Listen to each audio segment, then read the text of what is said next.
वेद कहते हैं, ब्रह्मचर्य पर चलने वाला ब्रह्मचारी सफलता और सौभाग्य का पात्र है, जबकि ब्रह्मचर्य के मार्ग पर न चलने वाला प्रेरणाहीन मनुष्य तनाव से ग्रसित रहता है। ऊर्जा की कमी रहती है और दुर्भाग्य उसका पीछा नहीं छोड़ता।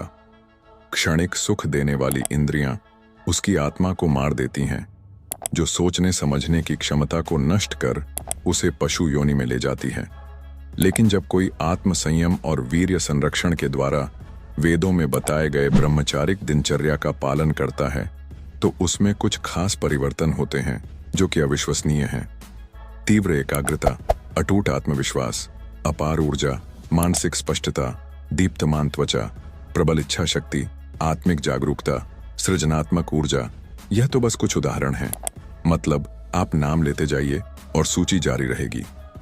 परंतु मैं समझता हूं कि आपने कई बार ब्रह्मचर्य का पालन करने की कोशिश की है, लेकिन 3 से 4 दिन या अधिकतम 1 सप्ताह से आगे नहीं बढ़ पाए। यही कारण है कि मैंने वेदों के सार पर आधारित एक ऐसी दिनचर्या तैयार की है जिसे सरलता से अपनाकर आप ब्रह्मचर्य का पालन कर सकते हैं, भले ही आप बुरी आदतों के कितने ही गहरे शिकार क्यों ना हो। चलिए सबसे पहले बात करते हैं वीर्य संरक्षण की, जो ब्रह्मचर्य के कई पहलुओं में से सबसे महत्वपूर्ण पहलू है। 60 बूंद रक्त से केवल 1 बूंद वीर्य बनता है। आयुर्वेद के अनुसार वीर्य वह अंतिम धातु है जो भोजन से बनती है। यह क्रम इस प्रकार है: भोजन से रस बनता है, रस से रक्त बनता है, रक्त से मांस बनता है, मांस से मेद, मेद से अस्थि यानी हड्डी बनती है, अस्थि से मज्जा, और तब जाकर कहीं मज्जा से वीर्य बनता है।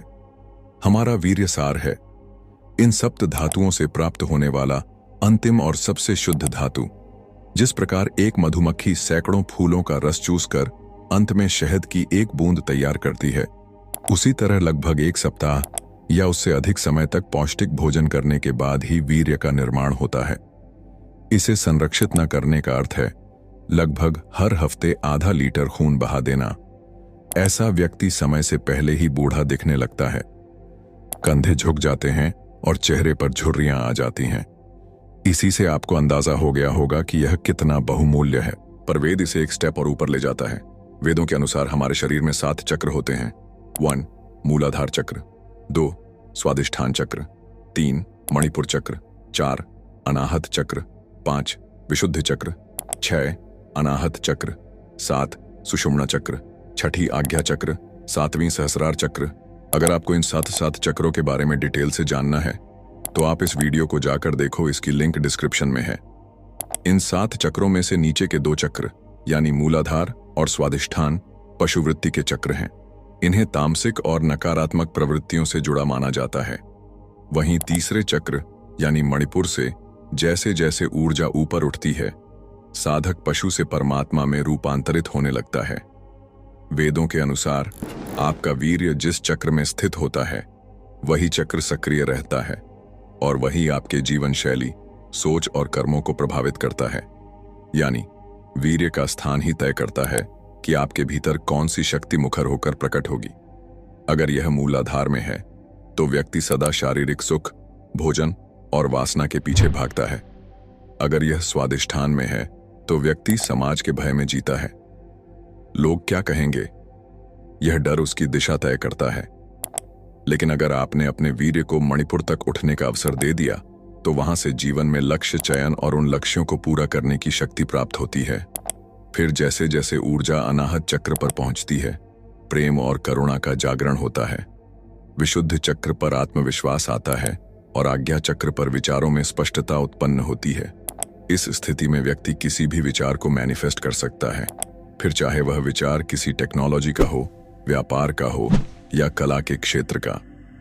ऐसे लोग अपने विचारों को संगीत, नृत्य, लेख या कविता के रूप में प्रकट करते हैं, जिसका ईंधन आपका वीर्य है। परंतु यह वीर्य तब तक सुरक्षित नहीं रह सकता जब तक कि आप अपने आहार को नियंत्रित नहीं करते। श्री कृष्ण कहते हैं, युक्त आहार विहारस्य युक्त चेष्टस्य कर्मसु युक्त स्वप्नो प्रबोधस्य योगो भवति दुःखः। अर्थात जो व्यक्ति अपने आहार को युक्त रखता है, अपने विचारों को संयमित करता है और अपनी इच्छाओं को साधता है, वही वास्तविक ब्रह्मचारी और सच्चा योगी होता है। मताहार, जिसका अर्थ है कि कुछ दिनों के लिए, जैसे कि 7 दिन, 14 दिन या फिर 21 दिनों तक केवल सात्विक भोजन का पालन करें। साथ ही अपनी आवश्यकता से थोड़ा कम खाएं। इससे आपके शरीर में जमा सारी गंदगी, विषैले तत्व और अनावश्यक उत्तेजनाएं समाप्त हो जाएंगी। आप अनुभव करेंगे कि आपका चंचल शरीर अब शांत हो रहा है। इसके साथ साथ सप्ताह में कम से कम 1 दिन का उपवास अवश्य रखें। चाहे तो उस दिन फलाहार कर सकते हैं। इससे आपका आहार संतुलित हो जाएगा और ब्रह्मचर्य का पालन करना सहज बन जाएगा। लेकिन आहार केवल पहली सीढ़ी है। विषयों का त्याग, विषय यानी जो भी आपकी इंद्रियों को बार बार खींचती है, जैसे कि अधिक सोच यानी ओवरथिंकिंग, अनावश्यक बातें जैसे कि गॉसिप्स और विवादों यानी कंट्रोवर्सी से दूर हो जाएं। इन सभी चीजों के आइडिया, उसके डिस्कशन और उसकी सीढ़ी से बचना आवश्यक है। ब्रह्मचर्य के मार्ग पर अगला कदम यह है कि अपनी ऊर्जा और ध्यान हटाकर उसे किसी इम्प्लीमेंटेशन में लगा दें, क्योंकि आपका ध्यान जहां जाएगा ऊर्जा वहीं प्रवाहित होगी। इससे आपके विचार शुद्ध होंगे, मन एकाग्र रहेगा और आपकी वीर्य ऊर्जा रचनात्मक कार्यों में लगेगी। यही ब्रह्मचर्य है, एक ऊर्जा का संरक्षण और उसका सही दिशा में उपयोग, जो तीसरे चरण अर्थात योगाभ्यास द्वारा रूपांतरित होता है। सिद्धासन, मूलबंध और प्राणायाम, यह कुछ ऐसी क्रियाएं हैं जिससे यौन ऊर्जा को आध्यात्मिक ऊर्जा या ओजस शक्ति में रूपांतरित किया जाता है। जब यौन ऊर्जा को योग अभ्यास के माध्यम से ओजस या आध्यात्मिक ऊर्जा में बदला जाता है तो इसे सब्लिमेशन कहते हैं। इसका अर्थ दमन या दबाव का तरीका नहीं है, बल्कि यह एक सकारात्मक, सक्रिय और ऊर्जामय परिवर्तन की प्रक्रिया है। इसमें यौन ऊर्जा को नियंत्रण कर उसे बचाकर हायर डायमेंशंस की ओर मोड़ दिया जाता है। इसके पहले स्टेप यानी सिद्धासन में आपको कुछ इस पोज में बैठना है। गुदा द्वार और मूत्र इंद्रिय द्वार के बीच में बाएं पैर की एड़ी होनी चाहिए और इसके ऊपर यानी अपने जॉइटल पर आपके दाएं पैर की एड़ी होनी चाहिए। ऐसे 20 मिनट बिना हिले डुले सिद्धासन का अभ्यास करें। ऐसा कम से कम 7 दिन करें। फिर इन 7 दिनों के पश्चात इस आसन में मूल बंध लगाएं। मूल बंध में अपान वायु, जो मल का निष्कासन करता है, स्वाभाविक रूप से नीचे की ओर गति करने की प्रवृत्ति रखता है। मूल बंध में हम इसका विरोध करते हैं, गुदे को संकुचित कर और इसे मजबूती से ऊपर खींचकर। जब आप इसका अभ्यास उल्टा करते हैं, अपान वायु को ऊपर की ओर करते हैं, तो आपको यह खुद ही समझ में आने लगेगा कि अब मूल बंध लगने लगा है। फिर धीरे धीरे आप इसे लंबे समय तक होल्ड कर पाएंगे। ब्रह्मचर्य के मार्ग पर मूल बंध एक अत्यंत उपयोगी तरीका है। ऐसा कम से कम 10 से 20 बार करें। फिर प्राणायाम की सहायता से मूल बंध द्वारा संग्रहित इस ऊर्जा को शरीर में विस्तृत होने का अवसर दें। प्राणायाम के लिए अपनी आंखें बंद करें और अपनी सांसों को सहज होने दें।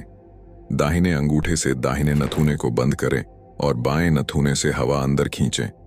कम से कम 4 से 5 सेकंड तक इस हवा को रोके रखें, फिर धीरे धीरे श्वास बाहर छोड़ें। इसे अनुलोम विलोम या नाड़ी शोधन प्राणायाम कहते हैं। दाहिनी छोटी अंगुली से बाएं नथुने को बंद करते हुए हवा को दाहिने नथुने से बाहर छोड़ें। सुबह और शाम कम से कम 10 मिनट इस प्राणायाम का अभ्यास करना है। इससे आप देखेंगे कि आपकी वीर्य ऊर्जा ओजस शक्ति में रूपांतरित हो, पूरे शरीर में फैलने लगी है। परंतु कोई भी अभ्यास बिना उचित दिनचर्या के विफल है। इसीलिए मैंने वेदों के सार और मॉडर्न साइंस पर आधारित एक ऐसी दिनचर्या तैयार की है जो एक ब्रह्मचारी के लिए अत्यावश्यक और सुलभ है, जिसका पहला चरण है आपके समय का प्रतिबंधन। हम में से अधिकांश लोग एक डिस्ट्रैक्शन भरे युग में जीते हैं। फोन में बजने वाला हर नोटिफिकेशन आधुनिक युग की अप्सराएं हैं जो आपके ध्यान को खींच लेती हैं और आपकी आत्मा को निर्बल कर देती है। दरअसल हमारी चेतना पूरे दिन के दौरान इन 3 फेजेस से गुजरती है। पहला फेज है जब आप आलसी होकर बिस्तर पर पड़े रहते हैं और माइंडलेस क्वांटिटी कंज्यूम करते हैं, व्यर्थ का भोजन करते हैं और सिर्फ मजे के लिए जीते हैं। इसे तामसिक प्रवृत्ति या गुण कहते हैं। इसमें व्यक्ति किसी जॉम्बी की तरह अपने इंद्रियों का गुलाम हो जाता है, जो शास्त्रों में महिषासुर से दिखाया गया है। फिर अगला फेज है जब आप गोल ओरिएंटेड होकर अपने लक्ष्य के पीछे भागते हो। यह रजस है, जैसे मर्यादा पुरुषोत्तम राम अपने कर्तव्यों का पालन करते हुए राजगद्दी संभालते हैं, और अंतिम अवस्था सत्व की है। यह चेतना की सबसे उच्चतम दशा है, जिसके होने से किसी भी लक्ष्य में आपकी पराजय होना असंभव है, अर्थात केवल सत्व द्वारा ही संभव है। यह चार्ट आपको बताएगा कि आपके समय का प्रवाह पूरे दिनचर्या के दौरान अधिकांशतः किस कोटि में रहता है, ताकि आप अपनी चेतना के इन तीनों फेजेस को मेंटेन कर पाएं। सबसे पहली कोटि है उद्देश्यपूर्ण कार्य। जैसे अगर फिजिक पाना चाहते हो तो यह कसरत करना हुआ, अगर समृद्ध होना चाहते हो तो यह किसी स्किल को एक्वायर करना। मेरे लिए राइटिंग, रिसर्च और इस तरह की वीडियो बनाना है। फिर अगली कोटि है आवश्यक कार्यों की, जैसे सुबह उठना, रात को सही समय पर सोना, उचित डाइट फॉलो करना, मेडिटेशन, एक्सरसाइज और प्राणायाम करना। यह वो कार्य हैं जो आपको उद्देश्यपूर्ण कार्य के लिए तैयार करता है। फिर अगली कोटि है अनावश्यक कार्यों की, जैसे साफ सफाई करना, ग्रूमिंग, वैसे कार्य जो आपके उद्देश्य में बहुत कम या नाम मात्र कंट्रीब्यूट करते हैं। अंतिम कोटि बाधाजनक कार्य हैं, जैसे बेफिजुअल में दोस्तों के साथ समय बर्बाद करना, निम्न कोटि का कंटेंट कंज्यूम करना, दिमाग को स्टिमुलेट करने वाले जंक फूड खाना। यह वैसे कार्य हैं जो आपको उद्देश्यपूर्ण कार्य से दूर करते हैं। अगर आपका अधिकांश समय नीचे की इन दो श्रेणियों में बीत रहा है, तो इसका अर्थ है कि आप तामसिक प्रवृत्ति में जी रहे हैं, अर्थात केवल आपके लोअर चक्र ही गतिमान हैं। अगर ऊपर की इन दो श्रेणियों में बीत रहा है, तो आपको समझ लेना चाहिए कि आप सात्विक और राजसिक गुण वाले व्यक्ति हैं और ऊपर के चक्र जागृत हैं। एक संतुलित दिनचर्या 80-20 पर आधारित होती है, यानी 80% समय ऊपर की कोटि में व्यतीत हो रहा है और बाकी का 20% नीचे की कोटि में। इसीलिए शुरू के 7 दिन केवल यह पता लगाएं कि आपका समय किस कार्य में सबसे अधिक जाता है, उसे नोट करें। फिर इस दिनचर्या का पालन करें, जिससे 80-20 सिद्धांत स्वतः ही स्थापित हो जाएगा। सर्वप्रथम सुबह एक खास समय पर उठें। शास्त्रों में ब्रह्म मुहूर्त की महिमा हमेशा से बताई गई है कि किस तरह इस समय उठने वाला व्यक्ति उच्च चेतना को प्राप्त कर सकता है। इसलिए हर रोज 3:30 बजे उठने का प्रयास करें। अगर ऐसा न संभव हो तो 5 बजे उठें। फिर 5 से 6 बजे दिन के इस पहले घंटे को खास तरह से व्यतीत करें।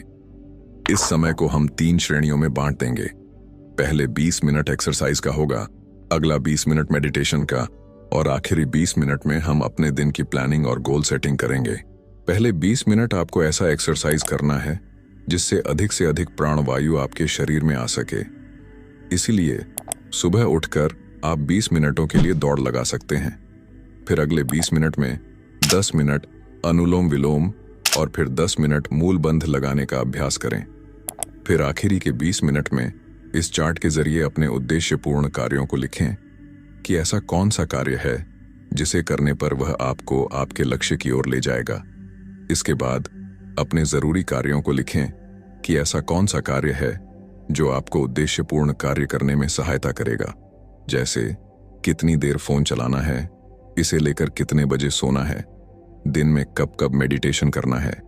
इसके बाद अगली श्रेणी में आप अपने डे टू डे लाइफ के कार्यों को लिख सकते हैं।